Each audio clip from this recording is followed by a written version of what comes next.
Italian Prime Minister Giorgia Meloni discussed topics including the war in Ukraine and food security with top U.S. lawmakers on Capitol Hill. Meloni met with Senate Majority Leader Chuck Schumer, Senate Minority Leader Mitch McConnell, and U.S. House Speaker Kevin McCarthy. When we last met, I was in Rome just a couple months ago with a bipartisan group, and it's an honor to actually host her here. But as explained to the Prime Minister, when we departed, the Republicans and Democrats alike turned to one another and said, she is probably one of the most impressive leaders we have found on our trip. We've watched that you were looking forward, not backwards.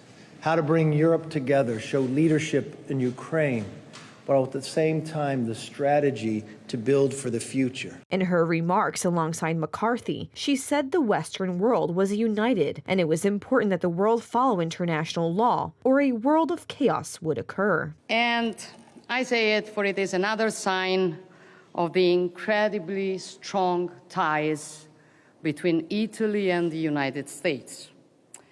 Ties that have become even deeper in recent times after the Russian war of aggression against Ukraine. More than ever in this international juncture, our relations are essentials. More than ever, we must be able to rely one on the other.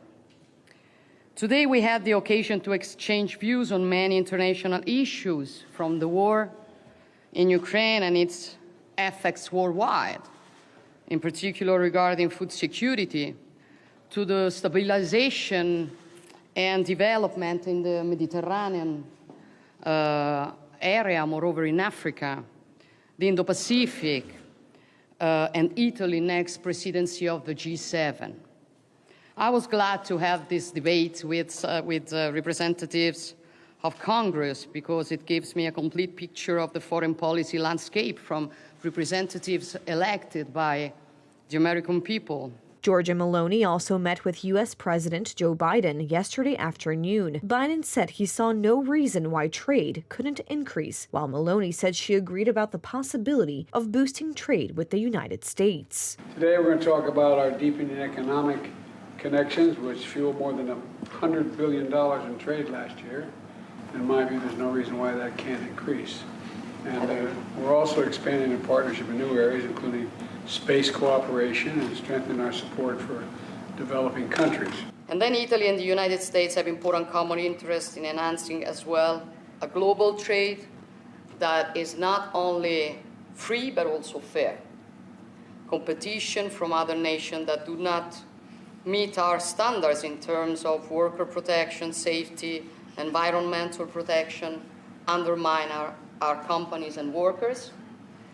So a free trade without rules has shown its limits. We must find the right balance between openness and the protection of our economies and strategic interests. Italy's first woman prime minister came to power last October and is seeking an assertive role abroad as she plans the country's upcoming Italian presidency of the Group of 7 nations in 2024.